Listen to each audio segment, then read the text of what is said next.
My wife begged me to throw away her paintings because they scare her. Wow.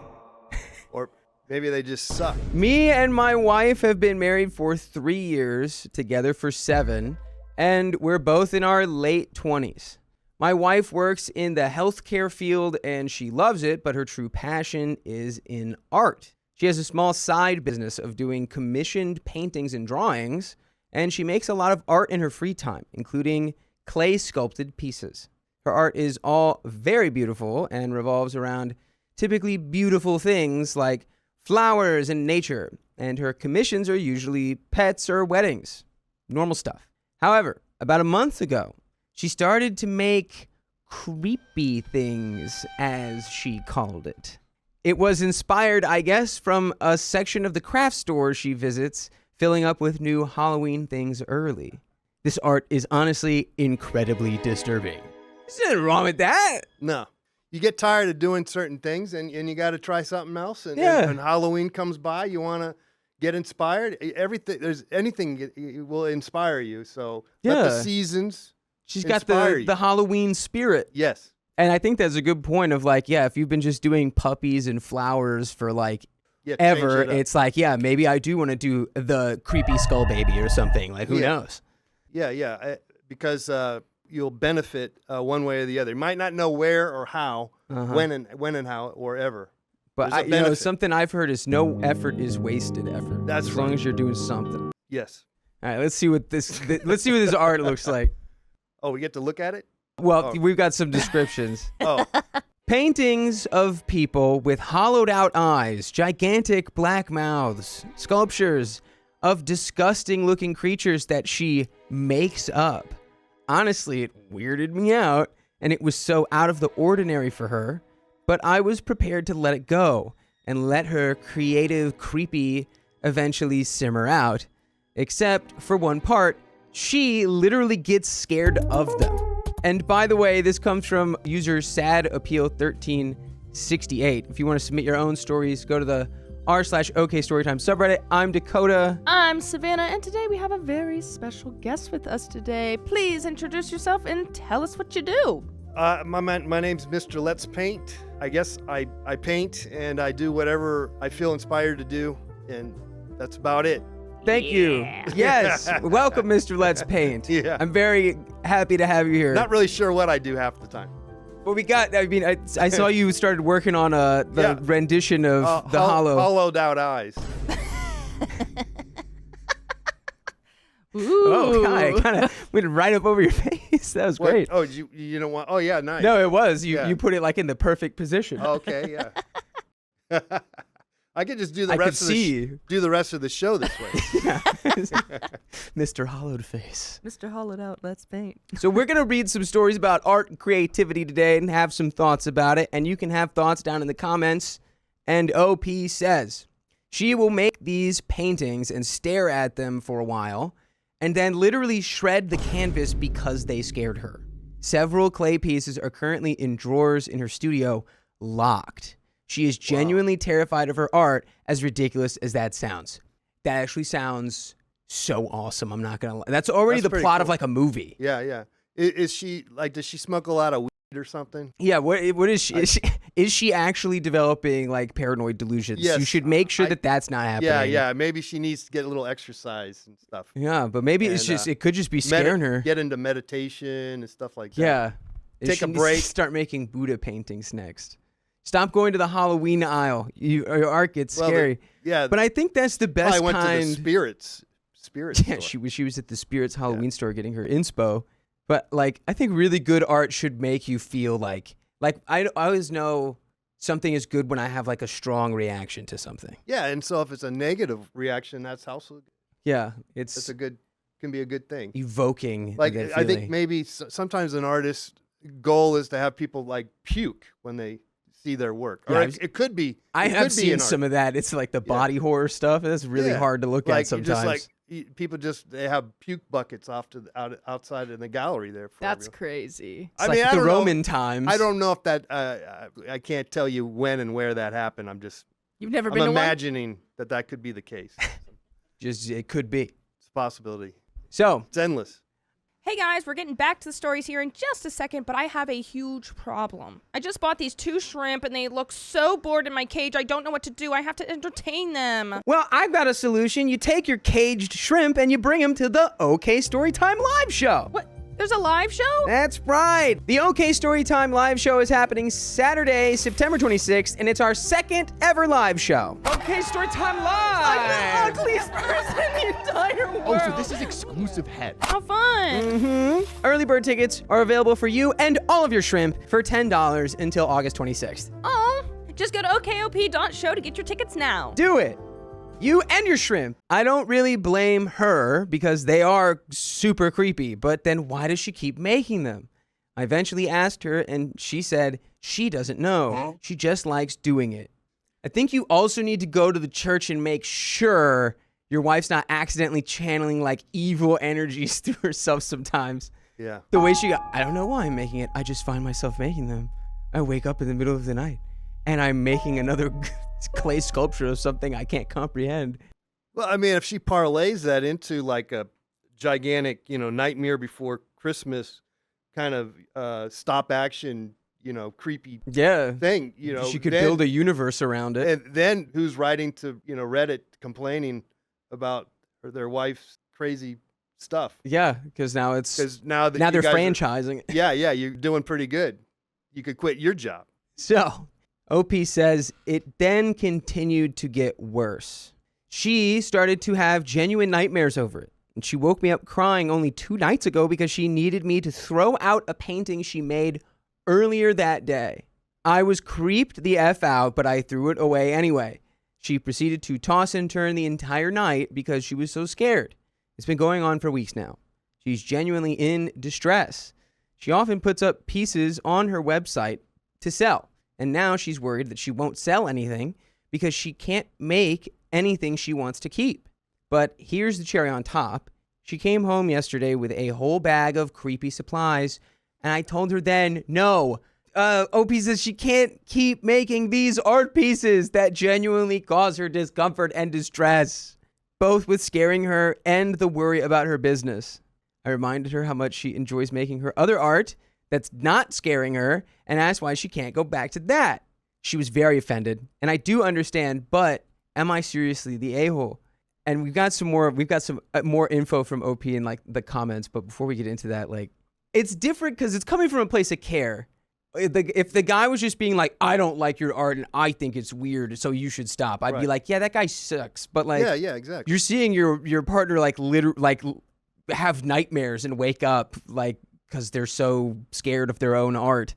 Yeah, maybe he's just jealous and he needs to maybe dress up as like an ogre or get some costume and participate. Yeah, maybe you need to normalize the scariness. Yeah. I mean, that would be the solution in my head. I think so too. I think she's found something great. Exactly. But she just needs more reps. And she needs someone to acknowledge that it's a good thing that she's getting into. Right. And it won't scare her forever. It's like, it's got to be a shock going from puppies and rainbows and flowers to like this thing that she probably didn't even know she could do until it started happening. And she's like, whoa, like, how am I doing this? Oh my God, that's so freaky. I can't even look at it.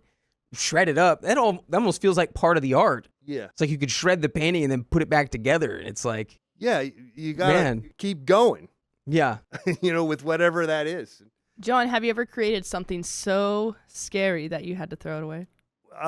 Probably not. No. But I throw stuff away all the time, or I'll paint over it. Yeah. But in fact, I just threw some stuff away the other day. I had a painting where I did put a bunch of paint on a canvas, and then I put it on my suit, and I smashed all the paint, and I was like, that's funny. Yeah. And then I look at it later on, and it was throw it away. Yeah. It was a gag.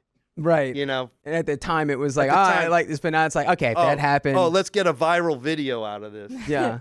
Well, that's kind of the new culture of that is like being able to make be always making something to where it's like, yeah, it's okay if like I make this and it's like not good, or if I make something and I never use it, or like I make something and I like it and I don't like it later because I'm not even thinking about that. I'm thinking about the next thing that I'm trying to make. But it's really hard to hit that stride, I've found. Like I care way too much about everything that I make. It's like, ooh, it has to be like perfect, and I got to put this there, Right, that right, there, la la la. right. Well, that's the creative problem. I mean, that's what everyone has that with, making art or creativity in the sense, any kind, music, painting. I'm familiar with those two elements. Whatever. 98% of everything is just showing up. Yeah, That's why I'm here. there it is. That's honestly like the truest advice. If you just show up, that's like pretty much all of it. And if you want to keep making crazy monster whatever things that your husband is a husband? Yeah. Well, maybe he's not a huge fan just because she's getting so scared. Well, it sounds like he's getting scared. And he also definitely is like, this is weird. I like my puppy dog flower wife. Yeah, he needs to. Yeah, he's like, I miss her. I miss the puppy dog. Yeah. And wife. also, he's like, well, think of the business. It's like, you don't have to sell the creepy spider sculptures in the puppy dog rainbow store. You make a different store. That's what she's spending all her time on. Yeah, but there's a lot of money in that. Yeah. I mean, in Halloween. That's true. Premium scary stuff. I mean, there's rock, heavy metal rock. What is it called? Goth or just like yeah, and then she could black. probably get, if she's really really good, she could probably try to get pieces commissioned by like big parlay it guys. She's got to parlay it. Yeah, I think your heart's in the right place, OP, but you need to be more supportive. I think so. And be like, how do we just get you not being so scared? OP has some more info for us here though before we finish the story. I have asked why she feels compelled to make these things, and her answer is just always, I don't know. Oh, wow. And that's it. That was the last little context. Well, that's a great place to be at. Yeah. Not knowing what you're doing. It's a great spot. But she keeps going. Yeah. She keeps going. I think you gotta keep going. That's a really good point, honestly. And probably, I think that's something I've personally struggled with is we all do. Having to feel like you know why you're doing it. Yeah. And it has to have this like thing, like they're like, and it can just be like, I don't know, I'm doing it. Exactly. It can really be that simple. You can let go of everything else. Enjoy the ride. Otherwise, you get too caught up on I didn't do it right. Or, Didn't do it right. Didn't do it right. Right on the money. I'm sure that was right. Okay, I can't do it now. Yeah. So that was the end of that story. We'll be reading another one soon. But in between stories, I kind of just want to give, because I'm not sure if anyone in the chat already knew about Mr. Let's Paint. Mr. Let's Paint. And where I found you was Let's Paint TV. I think on TV. Instagram. Yes. Was where I saw you first, and I immediately was like, it's made me like, I was thumbing through everything, and I froze. Okay. On you, because it seemed like such just this really raw form of just like an expression of, this like really chaotic like music and painting, and you're on like the treadmill. There's the green screen behind you, and it was like, this is so raw. I love this internet where everything's so like, oh, it's got to have this lighting, and it's got to do that, and have all it's got a hook in this way, and blah blah blah, like to just come across like a raw creative endeavor felt so cool. So like, how long have you been like painting and doing music? And well, not so much the music, but I've been doing this all started with cable access way back in the day. Oh yeah and it goes back to like doing stuff since '95. Oh wow. Yeah with the local cable access studios here in LA. And then, when with YouTube came around in, I guess 06, I think. Yeah, like you could start 05, streaming 06. in 06, and then there was actually another live streaming service called Stickam. They were actually more up and running at the time. Anyway, there was a handful of other ones. And, I started doing shows live, live streaming. Yeah, like digitally. Yeah. Wow, yeah. so you were like right there at the advent of that. Yeah, so I've done a lot. I've put in a lot of hours. Yeah, I mean, it kind of, to me, really, it does kind of come across that way. Yeah. Just in that it feels, because if anyone is out there and wants to do, just get a sense, just go look at Let's Paint TV right now. Seeing that, it just feels like, okay, this is someone who's really like processed and gone through like the experience of like as a creative being like, how do I do like the right thing, or you know what I mean? Right. Like it was just so like freely expressed that it's like, oh, he's definitely done a lot to get to the point where you can just make that. Like, well, maybe so. I mean, it's like riding a bicycle. You know, all those reps. Well, I don't know if that's riding a bicycle, but it's all the repetition of doing it. So you kind of, you know, I think maybe if I remember doing some of the first shows in '95, I was nervous and just really sweaty and all that stuff.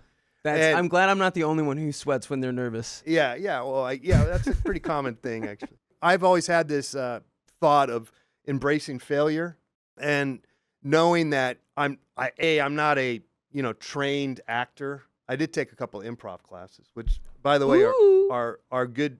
Are really everyone should take improv classes. I agree. Everyone. Yeah. I was exposed to improv. They should do that in high school. It was great. You took it in high school? Yeah, and it was honestly one of the best times. Yeah, like finding that community and all that. It was great. That was terrifying also, but nevertheless, it was amazing. Putting yourself out there like that. Yeah. And so anyway, but I don't have that in me.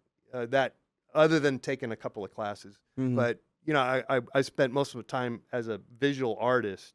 Yeah. So a painter, not a performer per se. But I think I had a need to perform. Yeah. But I wanted to do it my way. And because I was doing cable access, and just like everyone who does live streaming now pretty much can do it their way anyway. Yeah, I mean, it's so much more available. There's no than ever. right. There's no corporation or movie studio dictating, what you're doing. Yeah. For the most part. I mean there's, the conversation around like algorithms and all of that, like is its own thing. But in terms of just your ability to go get a camera and like make something and put it somewhere. Yeah. Like used to be one of the hardest things you could ever do. Yeah. And now it's like it's in everyone's pocket and it's so accessible. Before live streaming or YouTube, there was America's Funniest Home Videos. Right, yeah. You're submitting your clip and being like, oh, I hope they pick it. You could submit your clip, and everyone had the full-size VHS camcorders running around. Yeah, being like, oh, I got it. That's so funny. Oh, my God. Yeah. And then they're like, oh, then they updated it when they had like mini VHS. Yeah. So they got half the size. So that's the original version of all these people who run around today with their phones being like, oh, this is going to go viral. This is going to go viral. There's people running around with the VHS like, oh, this is going to get on America's Funniest Home Videos. Do that again. Yeah. I even submitted something once. Yeah, I think my family submitted a video of like our cat at some point, I think. That show is still like a on. universe. Yeah, it's still out there. It's still on. I'm like, oh my God. It's crazy how and it's like, who's the guy who played Carlton? Isn't he the host? Yeah. He has his dance. Yeah, he does Dancing with the Stars. Does he do it on there? I feel like for him to do that little dance, he'd be like, you have to pay me like $100,000. Did he win? He's probably done it so much. He won Dancing with the Stars. I have no idea if he won. I don't watch it. My sister's he did. He was on there. Well, I don't know if he won. I'm thinking of that clip of him like spinning around. He was on it, but now he hosts it with Julianne. Does he host it? Yeah, okay. he hosts it no with matter Julianne. what, he won. He's got that host paycheck. I was actually on a dancing show years ago called Ballroom Boot Camp. Wow. And ironically, it was they didn't use celebrities. They just took regular people. Yeah. And it came out right when this other what that's called, Celebrity Dance Off. What's it called? So you think you can dance? No. Well, that came Dancing out, with the Stars. Dancing with the Stars. But it came out literally the same year. But they only did it like one season. Yeah, that's got to be. I feel like that's a pretty hard competition to come out against. If they released both of those at the same time, it's like they got it. It's gonna get swallowed up. Yeah. But that sounds like interesting. Like, did you retain any of your ballroom dance skills? I not so much. No, I learned that I can't really dance very well. Hey, that's what you learn at ballroom boot camp. For the life of me, I cannot take orders. Hey, that's you got to throw me out of the boot camp, Joe Sargent. I cannot pirouette. No. I will have to go home. I'm going back to the farm in Georgia. But there's a certain amount of muscle memory in it, so you can hopefully rely on that. Muscle memory is a good thing. Being here is muscle memory for me.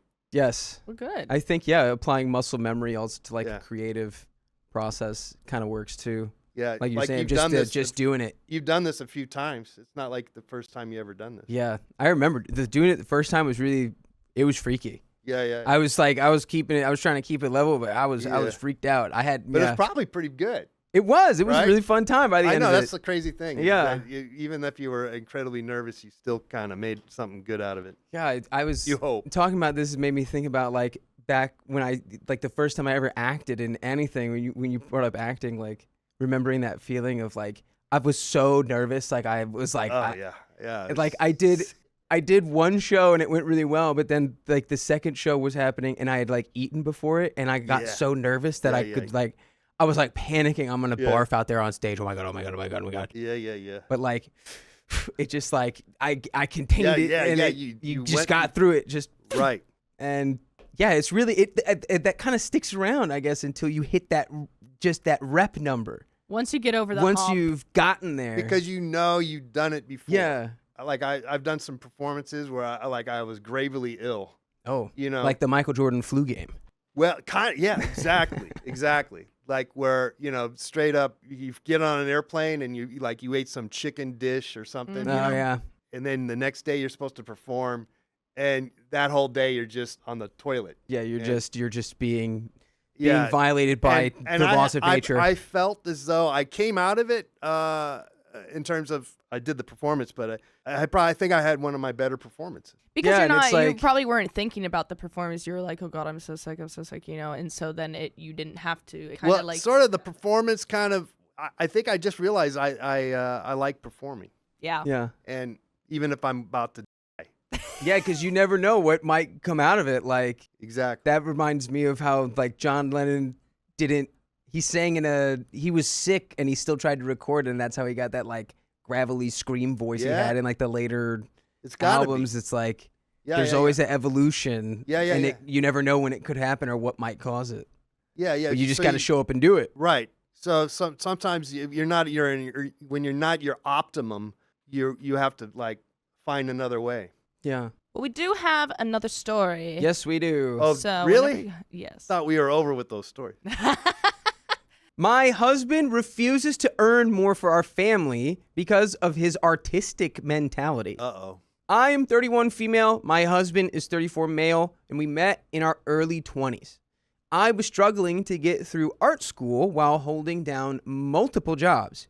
He was working in advertising at the time and played a very big role in encouraging me to get through art school, building my portfolio, getting me connections, etc., etc. He was my rock, and I am very thankful for this. Later in our later 20s, when we lived together, my husband said he no longer liked working in an advertising office because he just couldn't bear to see himself working his whole life on copy and wanted to pursue other, more creative and original writing work on a freelance basis. It turned out better for him than we thought, and soon my husband was making more than he was at his advertising job. Nice. This sounds all good so far. Yeah. Where's the downside? The financial confidence was what made us decide to start a family. After our son was born, I had to quit my job and switch to freelancing instead so I could spend more time with our baby. He helped me transition into freelancing and started taking more contracts to raise more money. This was when I realized he could easily have been doubling how much he earned every month if he put his heart into it. And by the way, this comes from Throwaway 656565. If you want to submit your own stories, go to the r/OK Storytime subreddit. I'm Dakota. And I'm Savannah, and we have a special guest with us here today. Please introduce yourself and tell us what you do. My name's Mr. Let's Paint, and I paint, and I try to be creative my whole life. Perfect. creative. And that's why we're talking with Mr. Let's Paint today, because we are reading some stories centered around creativity and art. And how to deal with that stuff as a person. So if you have any thoughts about that, go ahead and put them in the comments below, because that's what we're going to be talking about. Let's do it. OP says, when our son turned 4, my husband decided we had saved enough and went back to his working style from before, being very selective about the work he takes on. Although he still paid decently, this was a problem for me, as I was earning less as a freelancer than I was at my previous job and relied on him to provide more for our family. However, he said he wanted more time to himself to work on his novel. I understand that this was a major dream of his, so I couldn't say no. I think you could, because I think you say, hey, we had a baby.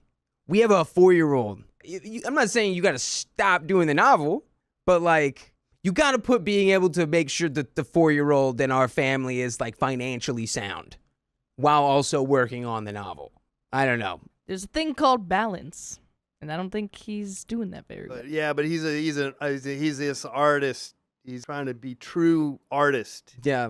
And of course, they haven't talked about actually how much money they're talking about. Like yeah, a billionaire. It's vague. Yeah. Is he like a billionaire? I think maybe he could just probably slow it down. It's like, right? Is your husband actually Stephen King somehow? Yeah. I mean, like, what is that amount that we're talking about? Yeah, they're pretty vague, but yeah, I think it's like he's on his like moody like Jack Kerouac like writer vibe where he's like, I need space for my novel. You leave me. You take care of the child. I must write my novel. Put him on a short leash. Let him do a little bit of that. Yeah, and then tell him to. Yeah, I think there's a compromise there. Yeah, and get to work. Yeah, get to make some money. Just to make sure. Just keep on. But in the creative aspect of things, sometimes the work here not to get serious now, but I guess I am. But a lot of times the stuff that is not perceived to be money generated art, right. That can ultimately be the more valuable art. Yeah. Because you didn't incorporate, I got to make money, so I'm going to make the most, beautiful thing or the, instead I made something like real. I made like little monsters. Yeah. Something unexpected. It's the unexpected, and it's like his novel could do really well. Exactly. It could end up making $100 million. Who knows? Yeah. So you got to remember that that's the special secret sauce of creativity. Yeah. It's not necessarily connected to what say, a doctor lawyer type of mentality. Yeah. It's just for it's coming from the love of the game first. The love of the game can be actually the money maker. Yeah. That's where the real money is. The real key. That's the key. Don't lose the key to success. Hold on to that key. So Opie says, I wasn't going to say no. I asked how long he would take to write his novel, and he said he'd finish within 2 years. Wow. So in those 2 years, money became tight. Uh-oh. Our daughter came into our life as our son turned 6, and husband finally finished his novel. Now you've got 2 babies. 2 babies, 3 babies, because one of them is that finished novel. I know for a fact that he managed to get a few agents interested who not only offered to represent him, but some already had publishers lined up. After dragging his feet, he refused to publish the novel and told me he wanted to rewrite it all as he wasn't happy with it, but he didn't know how long he'd take this time. Well, if it's another 2 years, then let him go another 2 years. I mean, he's right there. Now he's just getting in his own way, and he's getting in his whole family's way too. Just let him go as long as it takes. The rest of his life. I mean, at this point, you could just be like, "Hey, you have the guy with the publisher lined up. They're billionaires." Yeah, he's like, I've got $1 billion in gold, actually. Although they did say it was tight, though. It is tight. They can't find it. They lost a lot of it. All right. They forgot where they put it. Well, maybe he needs to go back to work. Or whatever. I'm thinking he can just publish the novel. That's how he really feels about it. There was a movie that just came out kind of about this where I can't remember the name of it, but Jeffrey Wright plays like a writer who doesn't like the stuff that he's writing, and he's having like all these crises about it because it's really successful, but he hates it. And it's this guy just tells him, it's like, it's okay. You have books that are like the really good books, like that are like hard to, they mean something and they're bigger than themselves, whatever. And then you have the stuff that you're writing right now, which even though they're not they're still worthy of being made. And it's okay that you can do both of them. So he could just publish the book where he's like, I hate it, or I want to change it. I want to rewrite the whole thing. It's like, we'll just publish it and then rewrite the whole thing anyway and make it something else. Yeah. Like if you're going to rewrite the entire book, just make it a new book. Maybe get another, like a pseudonym. Yeah. Change your name. Yeah, but you could publish it under. Yeah. Yeah, you could rip yourself off. Well, or rip yourself down in half and then split yourself. that would be one of my top That- powers, being able to just make clones of me. Yeah, because That'd like be so cool. Imagine how cool it would be to get along with clones of yourself. yeah, because then you can like have these different persons go to the different events that you've been asked to go to. Yeah. Nothing you could, worse you than could do all kinds of stuff. Yeah, like being asked to go to like a couple of events, or how about 3 or 4 even? Yeah. Yeah, you got to And be you're fair like- though. You got to rotate. Like everyone's got to take turns getting the bad assignment Oh yeah. because you don't want any of the clones turning against you.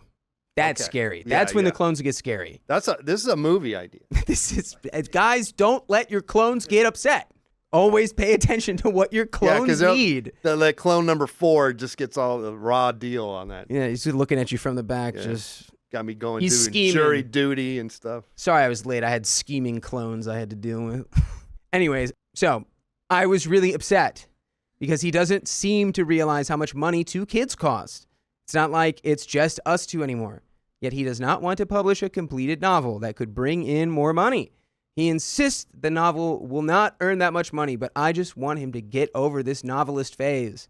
He doesn't want to take up more freelance work because it takes away from time he could work on his novel.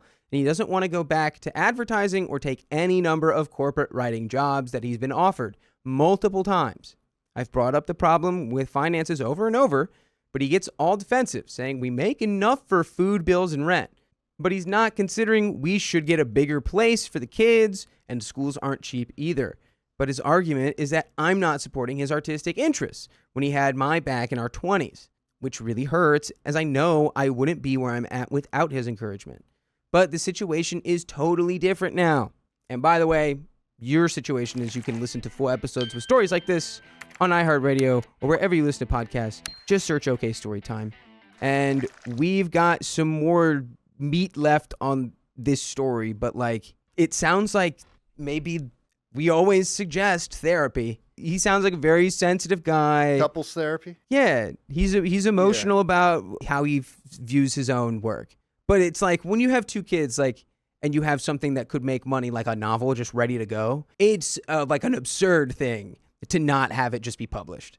Now you're like putting the safety of your, you're putting the well-being of your family at risk. Kind of seems as though that he has lost the breadwinnering household duties of making money kind of situation. Like where he's lost the gene, that momentum. Yeah, to, the spark for like, it. And he has 2 kids. I mean, are we talking about divorce now? Because Yeah, I don't know, but it does seem so backwards. It's like he had another kid, and he's even more like, nah, we don't need it. yeah. I'm just gonna redo the whole thing. I'll take another 2 years. We'll probably have another kid in that time too. I mean- now we'll have 3 kids, 2 novels. Again, I think we still don't know how much money we're talking about here. Yeah, We I don't- mean, because if they've got millions, maybe they do. But yeah, exactly. I don't know. They're talking about having to move into a bigger place. Yeah, I mean, I don't know. But they already have a big place. Yeah, they're like, we have to have And the kids- each wing of the house is for one individual. Yeah, and the kids can go to public high schools, Yeah. public schools, save some money there. There's a lot of ways to save money out there. Yeah, I'm sure that it's doable. Clip coupons. You guys do that anymore? Yes, I love coupons. Really? A good coupon I'll come across a good coupon every once in a while. And I'll Yeah. just go, ooh, Yeah, like 3. You get 3 tacos for the price of 2 at Jack in the Box and or it's just something. like, ooh, I would always love to buy one get one freeze. Yeah. Buy one, get one free. Ooh, I love a BOGO. All right, OP continues. I am not telling him to stop pursuing his dreams. I just want them on hold for now. But he gets all depressed and says if he doesn't do it now, he'll never get the chance until the kids are adults. And maybe not even then. I love him, but honestly, I'm at my wit's end trying to get him to see reason. I don't know what else I can do. Any have an advice would idea. be helpful. And we have some comments, but it's crazy to me that he's like, oh, if I don't do it now, I won't be able. It's like, you already can't. You've got a 6-year-old and a 2-year-old. Like, Yeah. this is crazy. I think also, it sounds like she's able to spend so much time writing that a long, story. Yeah. She might want to write a book herself. Yeah, maybe she can Yeah. turn this into Yes. her own novel. Yeah, it's her own novel. Yeah. And then you would have 2 incomes again. Yeah, I mean, honestly, maybe you just make like a husband bashing like channel, and you just say like, these are all the things that we couldn't afford because my husband's writing his novel. Yeah. And you could just relate. There's a really popular Yeah. show, BoJack Horseman, where that's a plot line. Like the main character's dad like was always trying to write a novel, and he was like kind of a hack. Yeah. And he just never ended up writing anything good. And you could, just boom, hype train right there. Bang. Now you've got 2 million followers and they all support you because they're like, yeah, he should publish his novel. And then they'll all buy it. And everyone gets to win. Yeah, Look I at think me. that's it. Sorry, I think we answered the question. I didn't mean to. Now there's no reason to read the rest of the story. We got the solution. That's it. That's all we can do. Solved it. We solved it. I think we solved it. That was funny. Earlier today when me and Savannah were reading, at some point she really like dropped like a great line. I did. And she went, "Oh my God, I'm a therapist? Yeah. Okay, just listen to me." And then he said that really wasn't that good. And I went, oh. No, I just said, no, I didn't say that. I just said, oh yeah. I just Which is basically the same thing. Yeah. Do you guys put a disclaimer saying that you guys are not? Yeah, we Doctors we and typically have a little thing at the top where we read like, yeah, we're going to give our thoughts. Yeah, we're not, you know, exactly. we don't know everything. Exactly. But some people apparently don't hear that part. And then Oh, they're like, okay. you wouldn't know if it hit you across the head with... And I'm like, oh, okay, well, you know, I tried. You're like, thanks. Thank you. Okay, we have some comments. Comment 1 says, sounds like you need to start working more. That should force him to pick up slack with the kiddos. OP says, I already work as a freelance graphic designer as much as I can while looking after my kids. I can't take more jobs as my kids are my number one priority. My husband and I both agree he's terrible as a solo stay-at-home parent, and if he doesn't contribute as much to raising his kids, I wouldn't mind if he actually worked more for their sake. But right now, he's doing neither of those things. We are renting. We have not bought a house. Oh. And down the line, it's going to be massively expensive with 2 kids to rent. Okay, so you're renting.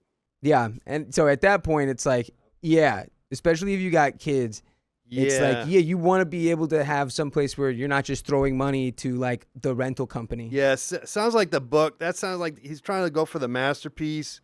And I got to say, sometimes, I mean, maybe being stubborn is the way to go, but maybe you need to cut the leash and put it out there and get some kind of money and move on. Yeah, you got to have some level of like balancing out that like artistic spirit of like, no, like it must be my vision versus like, I have 2 children, we rent an apartment. Yeah, make some money. Just do it. And if you really have that, no, I should have done this, I should have wrote it like that, just write it again and repackage it as something else. Yeah, but it might devastate him. He might be so devastated that he's just going to be shuffling with his head down for the rest of his life. Yeah. Like, I should not have made that book. I mean, I think it would all kept determine writing how and re-editing, and I could have re-edited it.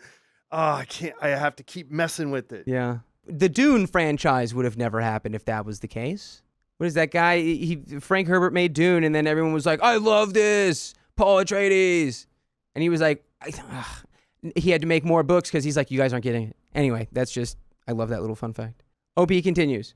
We need to buy and move into a bigger place and commit to a mortgage, like I've told him multiple times. But husband is the type who just thinks solving any situation in that instant is enough and doesn't plan anything moving forward. Food and bills are going to grow and grow with 2 kids growing up at the same time. Our finances right now are not going to work out in the future, and he cannot see that. I mean, we do have some more comments here. Let's go ahead and just get into it. This is, well, I guess last word would just be, this is guy is just too in his way. He's in his own way, and he's in his whole family's way. And I question, like, if there's anything more to that. Like, is he actually not publishing the novel because it's about that novel, or is it, like, about something else? Maybe we should just try to read the novel and see if it's any good. Yeah, have we read the novel? He had publishers wanting to, like, you know, publish it and everything. Yeah. And then he was just like, publish it. Move on. Get it out there. Yeah, if you got publishers wanting to do it, take the money and run. Comment 2 says, has he ever published anything at all, like short stories, which are admittedly not as easy as they seem? If the answer is no, that's not good. Has he studied writing? Does he have a mentor or a tutor? Does he belong to writing groups? Because without peer feedback, he's wasting his time. And OP says, we've literally already met with the agent for dinner, and the agent told me that they've already contacted a publisher who might be interested, and they're just waiting for him to sign over the rights to represent. It's frustrating because he's literally already at his goal, and he's running away from the goal to all intents and purposes. He's been writing for years, and he's won a prize for short stories before and published articles a few times, so he is not a beginner by any means. He has peers who have been published novelists, and he keeps telling me about how they tell him they regret their first novel and tell him things they wish they knew when they started out. Oh, man, yeah. And all this advice is far from helping him. Oh, you're right. Yeah. My first novel, I mean, I regret putting it out there. I wish I reworked it. Yeah, just wish it was never put out there. But Right. I wish I was still working on that first novel. I wish I was still working on that first. It feels like almost like these people might be sabotaging him. They're like, They're the like- thing I wish I knew when they're I started sabotaging out. them because they actually maybe All these guys read his book and it really is so good. They're like, he's going to outsell all of us and we'll never sell a book again. Yeah, I really wish that when I wrote my first novel, I had rewritten it 4 times in its entirety and independently published it in like one obscure place. but in 3 languages. Yes, and I had to learn all those languages first as well. Right. It just has him running to me justifying his behavior to not send the novel out into the wild. I'm seriously considering an ultimatum at this point to either send in the novel and work on a second one rather than just dwelling on the first, or just stop altogether, buckle down, and support your family because clearly the novelist gig is not for you. Send in the clowns. Send in the clowns right now. Publish that book. Agreed. Publish the book. Do it right now. Publishing your book. Na, na, na, na, Make your wife and kids happy. Happy for all wife. of their days. Happy wife, happy life. Some say that was the first rhyme ever. It was the truest rhyme. Happy wife, happy life. Yeah, I don't know. Something's going on there. But there's a lot of weird things. I remember the feeling of like being afraid of success.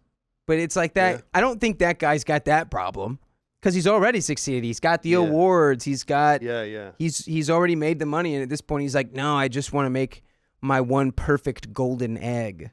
What if he wanted to just make a book and publish it, but it wouldn't be like online for sale? It'd only be like at independent bookstores. Yeah, you've got to go on a scavenger hunt to find it, basically. No, in fact, he even sells them in arts and craft fairs. He Just sells the books there. Yeah, and then he only sells them one chapter at a time. It's like you got to go to this location so for you that can become a chapter, then you member. got to go somewhere else for chapter 2, and you got to join like- this club to get That'd be- access to how to get chapter 3. That would be fun. That could, That's it. I think there need to be more That's it. things that get everyone. Like, do you remember? Were you in LA when like Pokemon Go happened way back? And everyone's running around. Pogs? I remember It Pogs. was like 2016, and it was when everyone was playing like the same game on their phone, walking around catching. I mean, I was around, but I was not around for that. Yeah, might not have been tapped I in. was out to lunch. Yeah, that's fine. Yeah, But yeah. I think there's something about things today being able to bring people together in the real world for something like that, for like a shared interest. Well, Because so much of it is just like in a room on like a screen. Yeah, I think people are trying to fight back on that, right? Aren't they trying to be a little more real? IRL? Yeah, I mean, all the stuff with AI and generative Yeah. AI, I feel like moving forward, like for me, like as like a creative, like one of the, like a compliment would be someone just thinking that my stuff is AI, because it's like, right. Yeah. But because they think it's like, oh, this is so weird, like someone just like put some weird thing into a prompt. Yeah, And it's like, it's not. It could never be. Yeah. I really can't stand. Well, I don't like what I've discovered about AI because I'm kind of messing. I stumble upon it because it used to just be Google this, Google that, but the next thing you know, you're doing AI Google. At least I have. Well, because the Google, everyone's Google has the first thing that pops up now is just the Google AI breakdown of whatever you're looking up.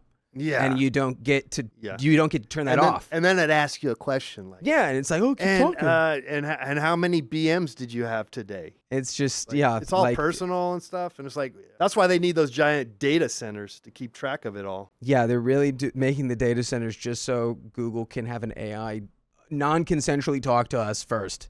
Yeah. Just remember, when you're on Google, just scroll down. Unless it's doing math. Like, I get caught up with AI because in some contexts, it's like an incredibly valuable tool, and it could do like a lot of crazy stuff that would be probably net positive. But it's just like not the people who would allow it to do that just don't. It doesn't feel like those people are in charge. It feels like the people who want it to be like, yeah, and everyone will be like a robot, and like we will fully optimize the human race. Like those are the people in charge. I came with this thought of recent, kind of messing around with it, that it's treating us as if we are businesses on the stock market, where we're instead of personal humans, and Yeah. it's always trying to make us better and be more proficient. And it's like, you know what? I want to just screw it up. I want to discover, maybe I want to just do it wrong. Yeah, maybe I don't want the but rightest it keeps on thing. telling me, well, you should do it this way. Yeah, it's for stuff like anything that's a creative thing. I think it doesn't work as well in the creative process. Yeah. That's my beef. It's like So when it I'm always- transcribes a I think human it's important experience. for humanity to know that. Is that you got to be able to step away from it. Yeah. Because it also leads you down the wrong avenue.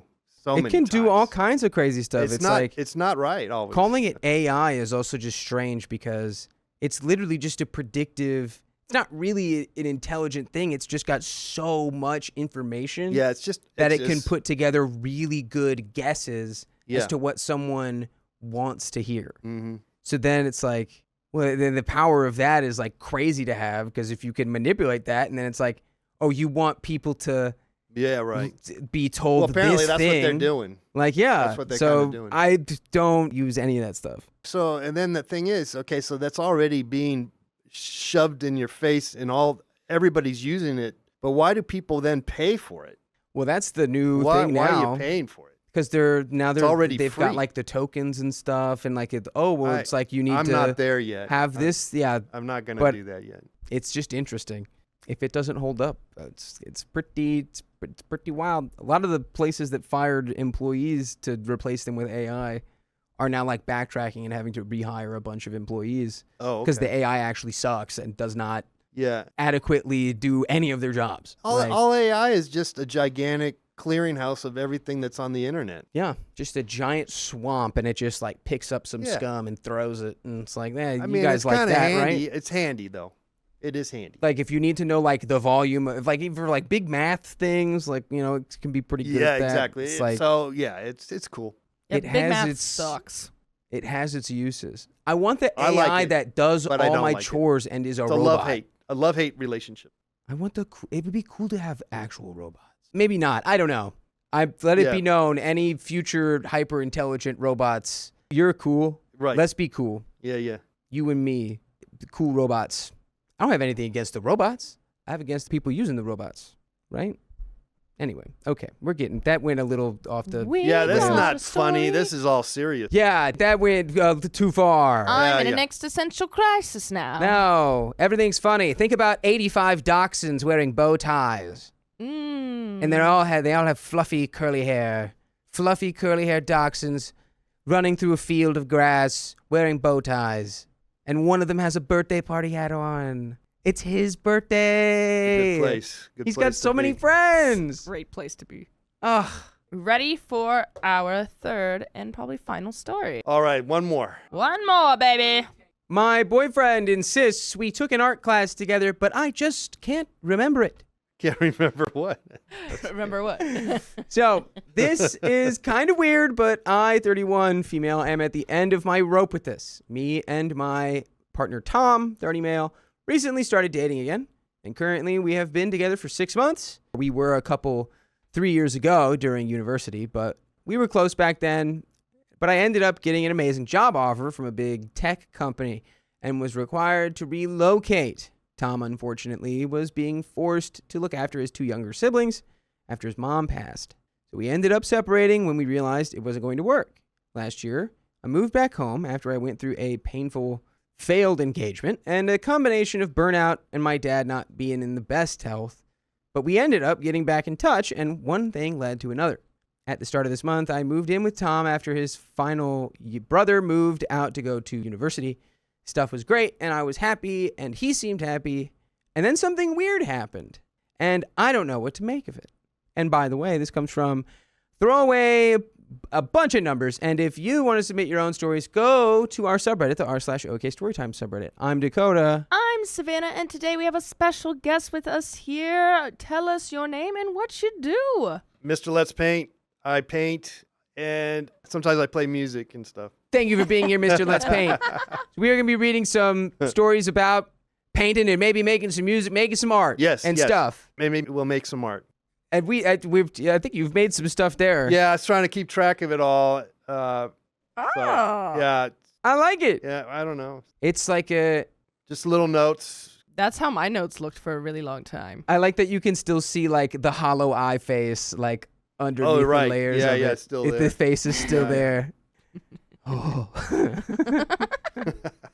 Aw. We got the 31 female, 6 months, they dated in university. He's on it. Got the tech job. I got to relocate. Boyfriend, me taking care of the kids. Mom died. Blah, blah, blah. It's perfect. Savannah does the exact same notes on there. Yeah, it's pretty interesting. Y'all are kindred spirits. Also, we don't know everything, but we want to know what you know. Let us know in the comments. And OP says. 2 weeks ago, we were talking about redecorating and renovating, fixing up basically 2 decades of wear and tear.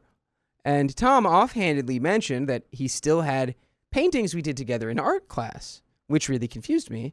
I have no memory of doing this art class, but he remembers it like it was yesterday. This led to kind of a weird argument where I denied this ever happening, but he would not drop it. Eventually, I just kind of pretended to vaguely remember just to get out of the situation. He did not believe me, and he spent 4 hours digging through Facebook, his computer, and even dug out his old cell phone, but he found nothing. He seemed surprisingly hurt and confused, and I just begged him to just forget about it. Let's just forget about it. However, this started eating at me all of last week because my ex-fiance would do this. He would lie to me and give different accounts of events or claim things happened that I didn't remember. And however, they were always very minor, and it was just meant to hurt and was almost always BS. So this was just weird to me. I ended up spending hours combing through my records and found nothing. I mean, like, honestly, if you're at the paint and sip and maybe it got a little crazy, maybe you just don't remember the paint and sip, you know? Sipping too much, painting a little less. Yeah, I mean, you can't remember all the artwork you ever made or you know. Yeah. Like, she's upset that he or who's upset now? I think OP is the... What's happening here? Yeah. The lady of the story. Yes. And I think this is just because clearly, like, her last relationship, whatever, that went really poorly, like, she's just probably still got her guard up a little bit because that guy would, like, lie to her about random stuff. Oh. Because I know people, like, I had a buddy growing up, and he had, like, a problem where he just could not help but lie. And it was never about, like, really big things. But it was always about just little things that once they came to lie, to be like, what do you mean? And he'd be like, oh, I don't know. I don't know why I said that. Yeah, so she just got her guard up. So basically what's happening is that the girlfriend, they got back together. They like were together for 3 years in university, but then she like went off to go take a big job, whatever. They reconnected and now they're dating again. And he's like, oh, remember when we took that art class? She's like, no. And he's like, no, I swear we took this art class, blah, blah, blah. And he spent 4 hours trying to dig up, like, proof of it, and he couldn't find anything. Okay. And now she's like, this is what my ex-fiance used to do. Oh, God, am I back in the same scenario type of thing? Yeah, you got to let some of that go. I mean, that's bound to happen. Yeah, I mean, it could. You cannot be on the same page with everybody on every single thing, even your partner. You know, let someone win and just move on. Yeah, I think she's like, yeah, let's just let it go. I think I remember whatever. Case closed. Yeah. There's more to it? Yeah, there's more. We're about halfway through. Okay. He said that we went and bought art supplies at a specific place. Okay. And I have no bank records of that. I have no records of this ever happening. And I even asked a few people that I used to be friends with who never remembered this. Paid cash. It is bothering me a lot. I think this might be, he's confusing this with some other woman. Exactly. I was just about to say that. Yeah. Might be another lady involved. He's like, oh, wait, what's your name? Oh, your name's yeah. Tanya. Oh, I was thinking of Tanya. Yeah. Anyway, on Wednesday, we went to Tom's storage unit to fetch some stuff, and it immediately turned into him hunting for that art. Oh, my God. He swears he put it there. He even remembers him putting it there so vividly, but there was nothing. There was some art, but from his family, nothing that matched what I had apparently painted, which I guess was some sort of cute pink donut from a gum commercial, or what he painted either. He even vividly told me how we would go and grab food before heading over to this college after a certain class we had together. But I don't remember this at all. I was really, really annoyed. We had a big fight driving home where Tom complained that I just don't remember. And I was telling him I think he's wrong. It was awkward that night, and I broke down and told him he was wrong and this isn't going to work out if this continues? Oh man, this is way too serious. Yeah. It's just art. It's just art, guys. Yeah. It's a lost painting that you can't find, that someone claims it was there and it's not there. It's like, okay. It seems like they're really hung up on like, no, we didn't. Yes, we did. And if you can't see that I'm right, but like. Yeah, if that's such a big deal and you're writing about it, well, yeah, maybe you guys shouldn't be together. I think there's like I forget what it's called, but there is this thing where two people that experience the exact same thing, they'll have different memories of it, and scientists figured out like the neurological principle behind it is some sort of like, it's like a flux or whatever. So just certain little details will be like changed. It'll be like, oh, it was upstairs. No, it was downstairs. Or it's like, it was hot. It was cold. Whatever. Your brain will just like rewrite your own memories sometimes. It's like that game Telephone or something. Yeah. Just going on in your own brain. And so when you remember something, you'll go, no, I know for a fact that's how it was. But your brain is already lying to you. Well, each time you remember something, you remember it from when you last remembered it. So, like, for example, if I tell you a story of, like, oh, like, I told you, like, my dream that I had. Yeah. Yeah.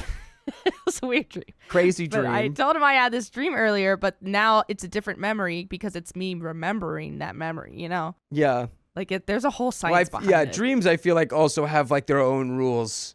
It's like, if you're trying to remember a dream, it's like, yeah, who knows? Who knows what actually happened in there? So, OP has now laid down that ultimatum. Today has been really awkward, and I feel this stupid little thing of absolutely no significance is now going to rip the relationship apart. Tom seems very set in his way, and I was honestly considering that this is a sign of mental illness, but this is the first time I have ever seen him act like this, and it bothers me so much. What am I supposed to do? I feel even if I just finally say, oh, I do remember it now, it's just going to lead to another huge argument.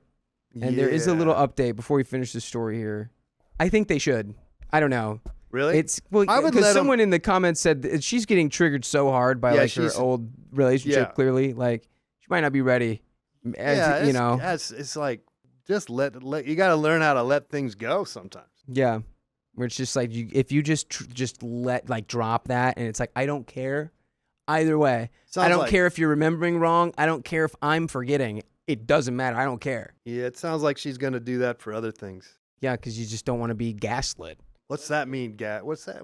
Where someone's like, I mean, I've heard they're just like lying about something like it's no, it's like you're like they make you feel crazy. Yeah. They have movies about it's like, that. oh, Dakota, you wore a red shirt and then you're just going full on. You just become crazy because you've been told all this. Yeah. Right. Or it's like somebody like gets like really upset with you and is like like being really mean and nasty, and then you go to like talk to them about it like a day or two later, and you're like, hey, I really didn't like that, and they're like, what are you talking about? Can you be like, I wasn't like that. That's not what happened. Can you be ghosted and gaslit at the same time?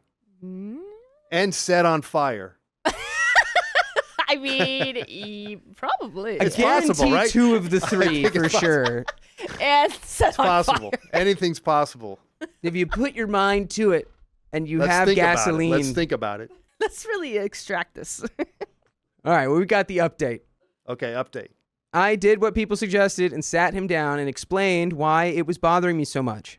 Communication. And how my ex used to gaslight me. He apologized and told me he must have been remembering things wrong, but it didn't matter at all because we found the answer to the mystery last night when we visited his sister. And this topic came up. It turns out that his sister was the one who did the art class with him. And it wasn't actually at the local college, but a local craft store. Oh. She didn't have the paintings, but was able to dig up a bunch of photos of her and Tom's stuff, including the painting that Tom remembered.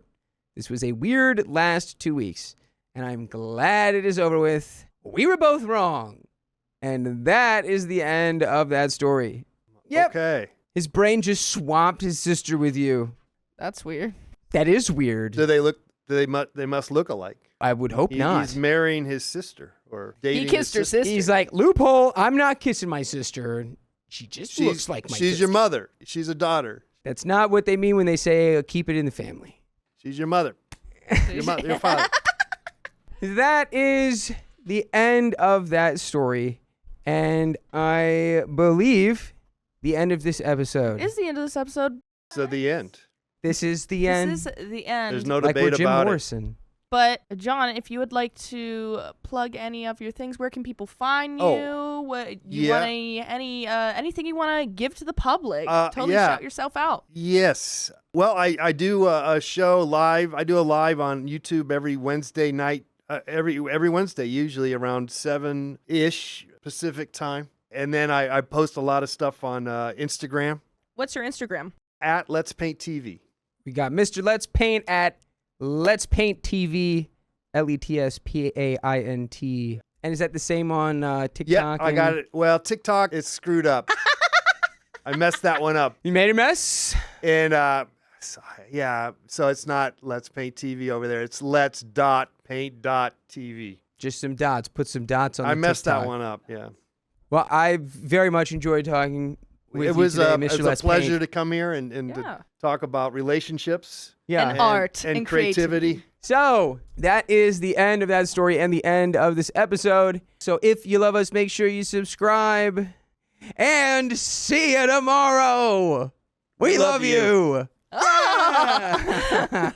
Yes.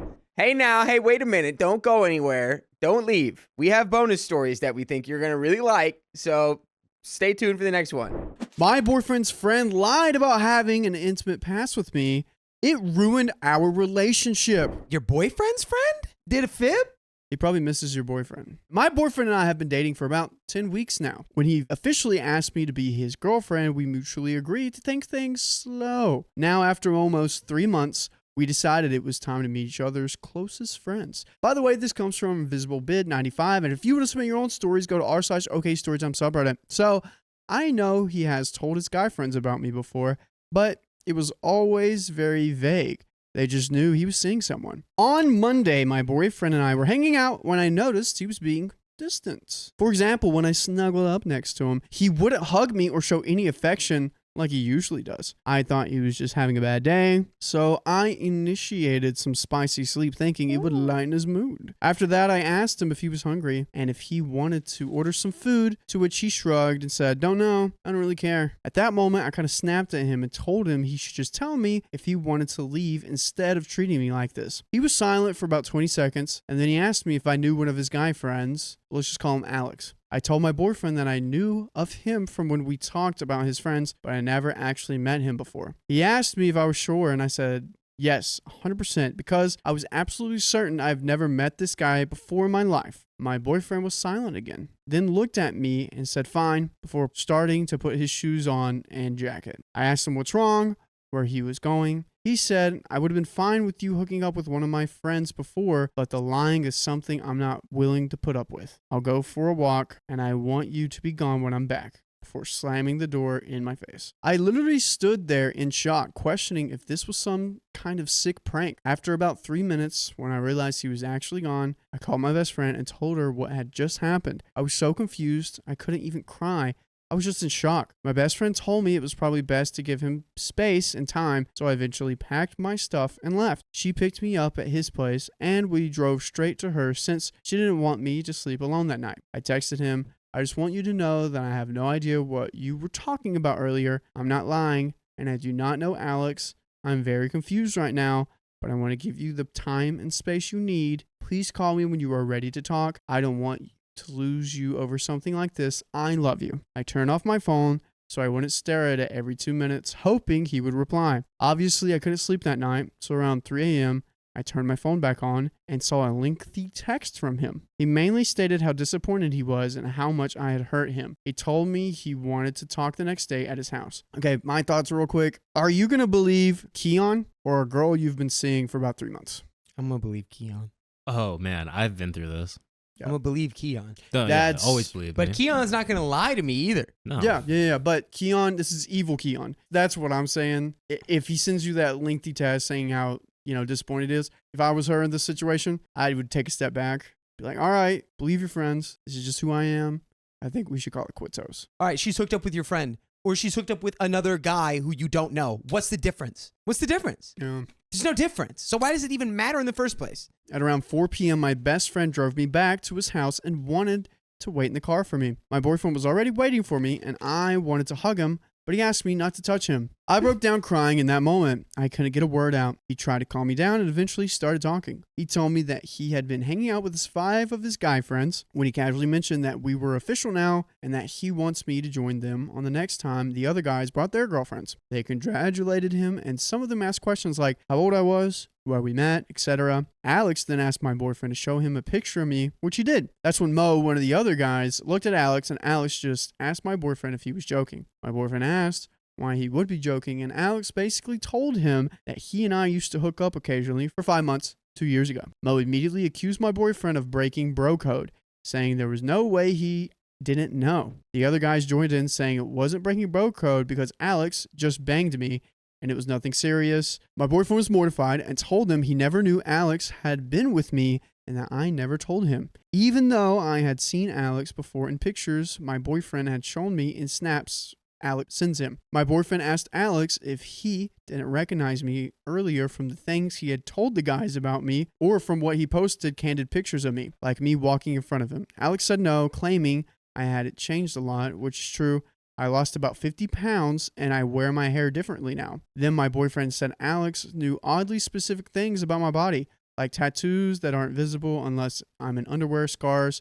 At this point, I was freaking out because I honestly had no idea how Alex knows about these details about me. That is concern. Wait, what? OP's sure they didn't forget about Alex, and Alex claims that they didn't recognize OP, Okay. but knows secrets. Is there someone else that hooked up with OP that knows Alex? My boyfriend said it hurt him to find out this way, but he would have gotten past it because he understands me feeling uncomfortable about telling him that I had a history with one of his friends. However, he couldn't forgive me lying straight to his face. I know my boyfriend has some trauma regarding lies and dishonesty, which is why I would never lie to him. I told him that exactly, but he didn't believe me, and I can't blame him. Everything Alex said sounds real.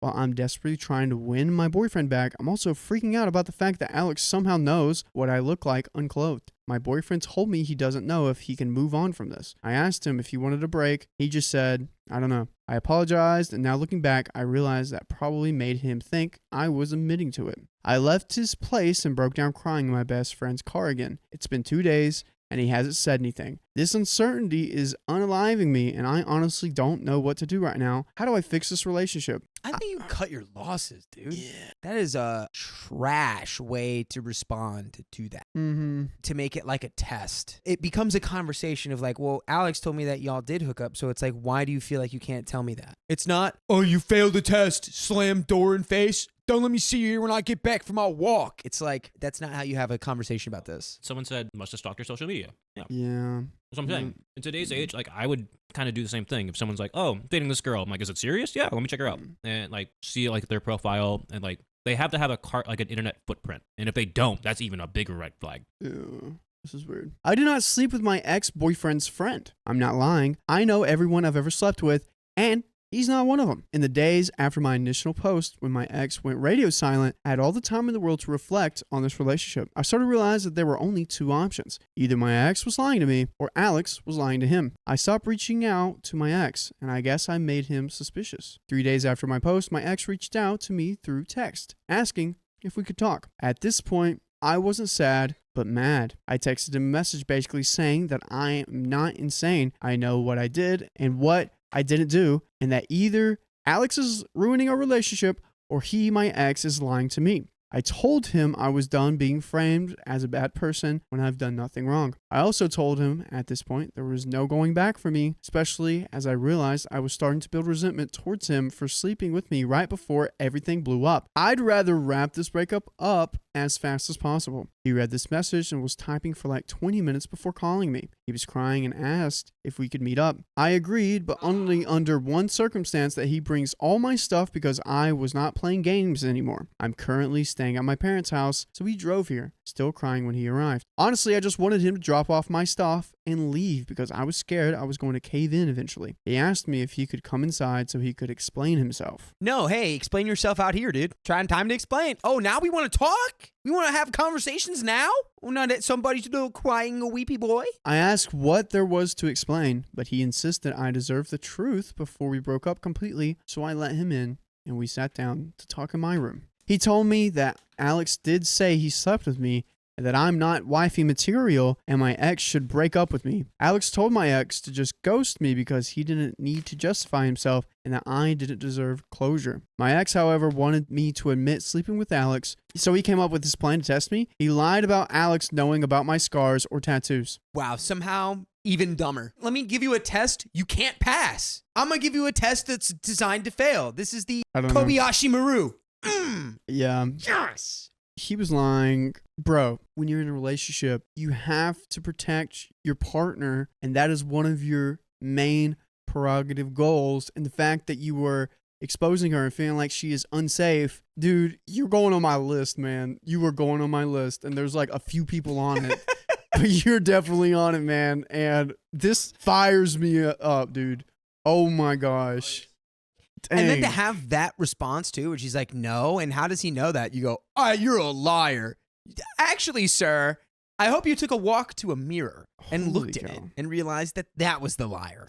Okay, so he lied about Alex knowing about my scars or tattoos to see how I would react and get a definite answer. He said my reaction to telling me felt like I was lying and that Alex was telling the truth. My ex told his friends about breaking up with me, and that's when Alex started freaking out at him for telling me that he had claimed we slept together. They argued back and forth until my ex finally asked him if he was lying. Alex said he wasn't lying, but he just doesn't want his business out there like that. And that he swore to me he would never tell anyone about sleeping with me. At this point, I interrupted my ex and asked him if he seriously believed that. He said no, and that's when he realized Alex was lying to him. My ex said he drove to Alex's place to talk things out in person, but Alex's roommates wouldn't let him in since he was too upset. So he drove to one of his other guy friends who was also there when Alex made the claim. Okay, dude, this friend group is so pathetic. You should have known that this guy was not out for your best interest when you were like, yeah, I told my girlfriend that y'all slept together. And then he goes, why would you tell her that? Like, that would not be the response. The response would be like, yo, like, did you get rid of the girl who's lying to you? Like, if that's your real bro. If your real bro is your real bro and he really thinks this girl's lying to you, he's going to be like, let's go. Did she admit it? Like, that's all. He's not going to go, what? Like, in the fact that you showed up at Alex's place, that this guy showed up at Alex's place, and his roommates wouldn't even let you see Alex because he was too upset. yeah, that's also, these are children. Without going into much more detail, my ex and his friends had a long talk. The friends told him that Alex had always talked crap about my ex for dating me. For context, I'm black, and my ex and his friends, except one, are white. Alex would make jokes or share memes about black witches and how no white dude in his right man would turn to a black woman. Okay, so he's just... He said some pretty other disturbing stuff I won't share here. My ex's friends thought it was weird, but didn't pay much mind because it's always been Alex's humor to make discriminatory or jokes. They thought he was just frustrated about being single. Well, now my ex now believes Alex did all of this because he's low-key discriminatory and didn't want one of his friends to date outside of their race. I asked him what this is low-key and how irresponsible it was to not warn me and also subject me to people like this. He apologized profusely, saying he never really saw it until now, which I find really hard to believe. I was honestly speechless about how my ex lied to me, tested me, and how he was occasionally hanging out with discriminatory. My ex went on telling me how amazing I am and how he can't believe he ruined everything for another 5 minutes or so until I asked him if there was anything important he needed to tell me or if anything was still unsaid. He said no, and that he didn't want to be selfish, but all he could ask was for me to consider the possibility of mending this relationship with the help of God. I didn't say anything, just got up opened the door, and asked him if he had my stuff in his car. He said yes, so we went downstairs, and I got my stuff out of his car. He asked if he could hug me. I said I didn't know, so he hugged me and told me he was sorry. I imagine OP should have been like, can God help you get my stuff out of your car? Can he help you with that? I think the Lord needs to help you get my stuff out of your car. I don't think we need the Lord to salvage our relationship. I think we need to help you get my stuff out of the trunk. Let's go. Let's go. Then I went inside again to call my best friend. My ex has reached out to me about 10 times until I finally blocked him everywhere. One of his guy friends, girlfriends, even reached out to me saying that she feels for me and that she met Alex and that he never once said something like this in front of her. How we've all been deceived. I told her that, as good as her intentions might be, she should tell my ex that if he still has any respect for me, he would make sure that neither he nor any of his acquaintances ever reach out to me again. As weird as it may sound, finding out all of this just made it easier for me to move on from him. I am still in shock and I'm still hurt, but I realized in the time we were dating, I never really knew him or his family. In the past weeks, I've really started to heal and reflect on myself and my attachment style, as some of you suggested. I've never been single or not dating anyone for longer than a month, and I tend to get wrapped up in my emotions pretty easily. I realized that I was always a little scared to be completely single. What would you say, Dakota? Pretty sound. Have you ever been with someone for like 2.5 months? Yeah. How did you move on from it? We just kind of broke up. They actually moved. And, Oh, I mean, we kind of knew that it was gonna happen. what was up. And she actually sent me a really nice message at one point. You just move. Yeah. Continue to put one foot in front of the other. And girl, if you haven't been single for more than a month, be single for a year. Yeah. Yeah. You need to find yourself. Yeah, you really do. You need to get in touch with what you want and what you are. It's a looking phrase for. I hate to say, but you gotta focus on yourself. On top of that, I tend to fall for people who carry a lot of emotional burdens themselves, so I'm working on that in the moment. I'm sorry if you expected a dramatic plot twist of me admitted to sleeping with Alex or anything like that. Thank you guys again for all the comments. No, that was pretty dramatic. I was not expecting that. My boyfriend destroyed a sentimental item from my deceased sister. I'm devastated. Sounds like you need a new boyfriend. Yeah, you mean your ex-boyfriend. Yeah. Didn't mean for this to get so long, but it seems it has. Thank you in advance for reading. Me, 24, female. Significant other, 27, male, whose name will be Eugene. My sister, female, deceased for 2 years, Carrie. By the way, this comes from user Candle Throwaway 1, and if you want to submit your own stories, go to the r/OKStorytime subreddit. So, here's some background about my sister. 2 years ago, my sister was in a fatal car accident. She was riding with a friend to the mall. The friend's parent was driving, and a teenage boy plowed through a red light while texting on his phone and hit the car my sister, Carrie, was in. Trigger warning, we're having descriptions of a fatal car accident right at the top of this story. Carrie was unalived instantly, and her friend June was in a coma for 3 weeks before her parents took her off of life support. When Carrie passed, I was devastated and angry and just not in a good place. Carrie and I had been extremely close. Despite a 7-year age gap between us, we enjoyed a lot of the same shows. We went to concerts together.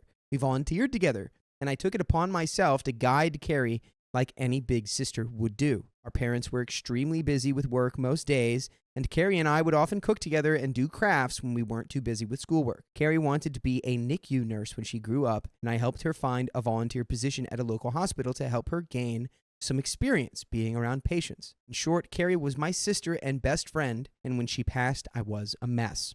The last craft Carrie and I made together was a set of candles. We bought the wax at a local craft store, and we both made each other a candle and decorated the jar it was in. That was the day before she passed away. At her funeral, Carrie was buried with the candle I made her. Dang, stuff. The candle Carrie made me sits on my desk next to my favorite picture of her and I together at the beach. Or it did until last week. Here's some background about my boyfriend. I met my boyfriend about 1.5 years ago, about 6 months after Carrie passed. I wasn't looking for a relationship. I was still grieving my sister's passing, but Eugene came along and it was love at first sight. He was extremely supportive, let me cry when I needed to, didn't push me into getting over grieving or anything. He was extremely gentlemanly about everything and very, very patient. After 6 months of seeing each other pretty regularly, we made it official. Eugene came into my life at a very low point, and he has always been very respectful of sentiments I keep from my sister, never asking me to take them down and always giving me space when I needed to cry. Eugene, along with most, if not all of my friends and family, know about Carrie's candle. There was a point after she passed away where I would take the candle with me everywhere out of fear that someone might light it or steal it or who knows what. Point is that candle was and still is a very important part of my life and something that my sister made for me and me alone. Makes sense. Yeah, totally fair. 100% fair. When Eugene and I moved in together about 4 months ago, I packed away most of the reminders of my sister and put out the candle and picture on my desk. I feel that this was a huge step because when I'd lived just by myself, I had pictures everywhere and a few knickknacks lying around from my sister. I wanted to make Eugene and I's home our home with just a small part of my sister there. Eugene understood and was very supportive. All right. This, Checks out. This better be... I don't even have words yet. Okay, here we go. The issue. Last week, we had a massive winter storm that knocked out power. No. Oh, ooh. Buddy, this is not a shoes are meant to be worn type scenario, okay? It's a candle. The candle needs to serve its purpose. I swear to God, dude. We didn't have power for 3 days. The power was knocked out at Eugene and I's house while I was at work, which did not lose power. Eugene texted me that he was going to light some candles and try to get a generator so we could have some form of power or at least be able to charge our phones and use lights, etc. Now, we probably have 30 plus candles in our house. I'm a huge fan of sales, and when Bath & Body Works has a candle sale, I like to stock up and get a range of scents. We have candles scattered all over our house. In the room where my desk is, there are no candles aside from the one Carrie made me. None at all, and there never has been. This room is also downstairs where Eugene doesn't spend a lot of his time. His desk is upstairs. When I arrived home from work last week, I noticed a bunch of candles burning in our living room, safely, always monitored, and not near anything that could ignite. One of these candles was the candle that Carrie had made me. No! I burst into tears. And when Eugene heard me crying, he came out from the bedroom where he was lighting more candles and asked what was wrong. I was a wreck and couldn't get any words out. When he tried to calm me down, I shoved past him and locked myself in the room where my desk was and just cried. Don't know how he could be so He knew, and I thought he understood how sentimental the candle was and how much I cherished having a candle that my now deceased sister had spent time making with me just a day before she passed. I haven't been able to speak to Eugene since it happened, Tuesday of last week. He has tried to explain why he did it, because he needed candles to be able to see. Yep, shoes are meant to be worn. Called it, dude.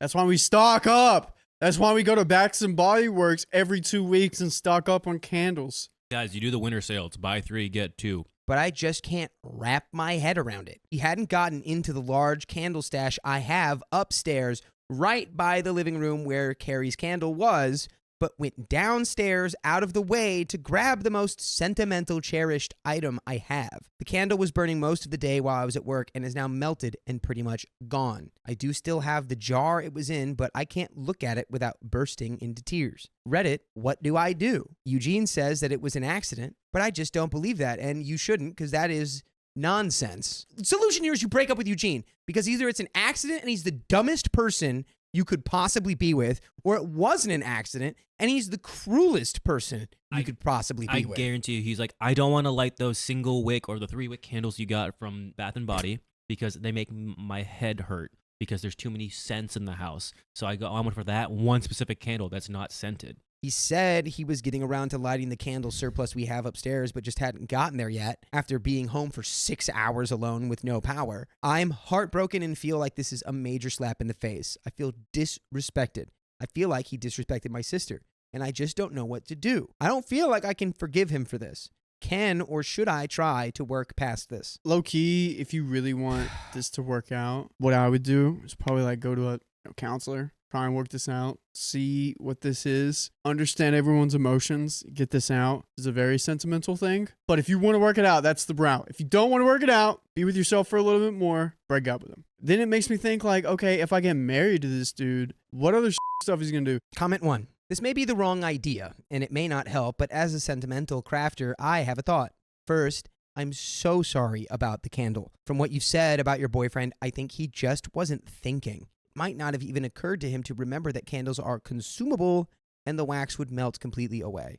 On to the next step, maybe good idea. It is so clear that you're still grieving over the loss of your sister. You still have the jar. On her birthday or the anniversary of her passing, if that feels right, make a new candle in the jar. Pick her favorite color or something. When you make the candle, pour in all of your love for her along with the wax. Focus on that love when you're pouring. Think of the new candle as containing all of that love. Think of it now as something you made together. She made the vessel and you made the love. Just a thought, maybe cheesy and but maybe not. OP says, I actually teared up at work reading this. I never thought to make a new candle. I really appreciate the idea and will definitely think about it. She made the vessel, you made the love. That really got me. I am not over losing her because she was the one constant happy in my life and it's been hard. I will definitely consider a new candle to show my love for her. Reply, maybe skip the wick this time so something like this, whether accidental or intentional, won't happen again. And then reply, I actually think she should keep the wick and consider using this candle to light on her sister's birthday and the anniversary of her passing. When the candle burns down, create another one in the container. I commemorate both my parents this way, lighting candles and drinking a toast. I think it would be super cool to be able to do it with a candle that they had helped create. And comment 2, has he apologized sincerely or just blown it off? The magnitude of his remorse should be your guide in how to take this. If he was just an absent-minded dolt, yeah, a mistake. But a more deliberate action would have him showing little to no remorse. OP says he actually has not apologized, but instead tried to defend his actions by saying he needed the candle for light and then moved on to saying it was an accident. But thinking back, I don't think he's apologized for it at all. Ooh, so now we're going back. Throw him, cast him into the fire. Yeah. Speaking of fire, look at that. No return. It's 95%. Dang. It's over, dude. And even if you are an absent-minded dolt, I don't want to date you. Yeah. Because that's a level of absent-minded doltery that can't condone. Yeah, don't put that, don't. Reply says, the other part that bothers me is that he actually hasn't given you an explanation. It was an accident isn't an explanation. How did it happen? I think until he actually explains it to you, you aren't going to be able to get over it because you will always believe he did it on purpose, which is what I believe right now, personally. Here's what I would try. If you can't speak to him in person, text him, email him, whatever. Eugene, it is unfathomable to me how you could possibly have burned my sister's candle on accident. There were a million other candles in the house, but only one on my desk. You knew the candle on my desk was my sister's and that it was extremely precious to me. If this was an accident, please explain how it happened. If it wasn't, then why did you do it? The only reason for him to do this on purpose would be to help you get over your sister's passing. That's literally the only reason I could think of, and even that makes no sense. We have a third comment. This may be an off-base theory, but you met this guy 6 months after her passing, while you were still grieving, and he was extremely supportive. Is it possible he had some sort of savior complex where he came in to help a grieving woman past her sorrows? Then, when 2 years later you still kept the candle on your desk, he was upset you hadn't moved past it as he saw fit. Like if he moved in solely because you were sad and grieving and thus a project for him, then felt like the candle meant he was not finished yet, so he lights it, which he thinks will force you to fully move past the event, which, haha, fat chance. It just makes no sense why he goes downstairs out of his way to get and light Carrie's candle. Exactly. A power outage is not a freak out emergency. I have been in many. It goes out, you glare at your now dark computer screen, wait for it to come back on quickly. If it doesn't and it happens at night or grows dark, you go get some candles and flashlights. Nothing makes you panic during a power outage. There's no reason to forget the sentimental candles' value. If anything, they're pretty boring. There were more candles on the main level for him to light. I don't know. My suggestion about his motives and treating you as a project might be wrong. Just tossing out an idea, but I don't see how this was an accident. He had no reason to go downstairs, then move Carrie's candle upstairs. None. He wasn't even using it to light the room he was in. That was intentional. And there is an update. So we should have an investigation go out. Yeah, let's get the police involved. No, just break up with him.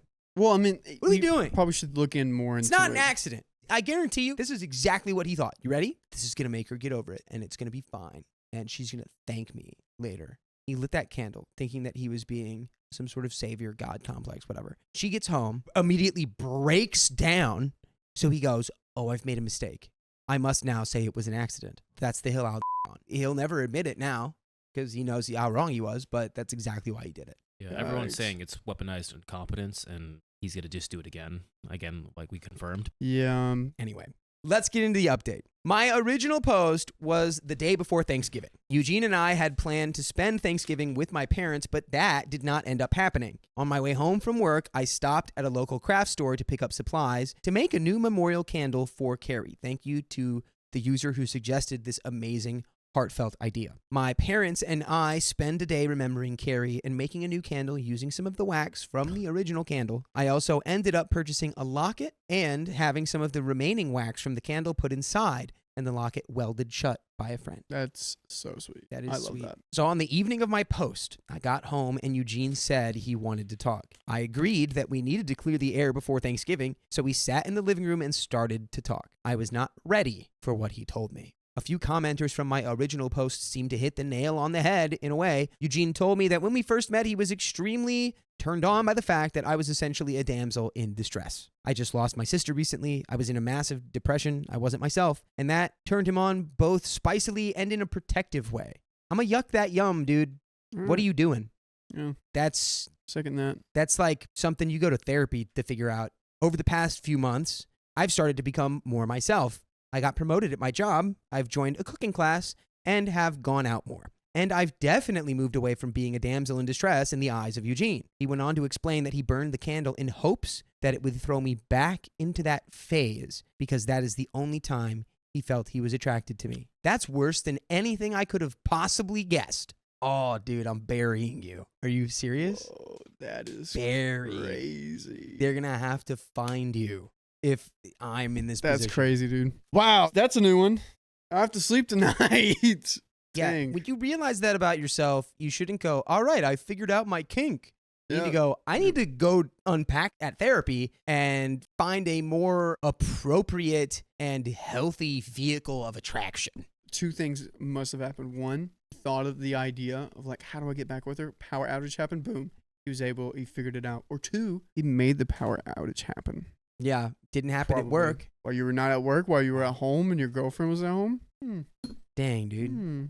So when I prodded for more information, he told me that everyone prior to me that he had dated had either just experienced a loss or was in need of rescuing. Eugene told me he was no longer attracted to me. He dreaded having Spicy sleep with me because he could no longer be the hero that was rescuing me, which is what turned him on in the first place. He didn't like to go in public with me because I had started to put myself together more, like not just wearing a t-shirt and jeans like when I was depressed. And that attracted the stares of other men that he saw as a threat, taking away his damsel in distress. Eugene had a whole laundry list of things he hated doing now because I wasn't in a funk anymore. I told him if that was the case, then we needed to break up. He agreed and said he would go stay with a friend until he could make new living arrangements. My name is the only one on our house, and I told him I would give him 60 days to vacate the house, which he agreed was fair. We have a little bit more story left.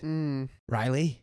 Dude, I'm just glad you got this out of your life, this thing holding you down, and you can already see how beneficial it is not having it in your life. Wow, I did not know people like this existed. I knew there were bad people, I knew there were horrible people, but this is just like, There's some disgusting people. It's like a I've never even sick, thought- twisted. this is like, I've never even thought this could ever be a possibility. Over the past few weeks, I've spent a lot of time with my parents and with close friends. I don't really feel like I've been dumped or broken up with someone. I just feel like me, which is good because you didn't really get dumped or break up with someone. You left a creature. You did. Carrie's candle sits on my desk where the original was, and I wear the locket every day. Thank you, Reddit, for listening. I appreciate it more than you know. And that, I believe, is the end of that story.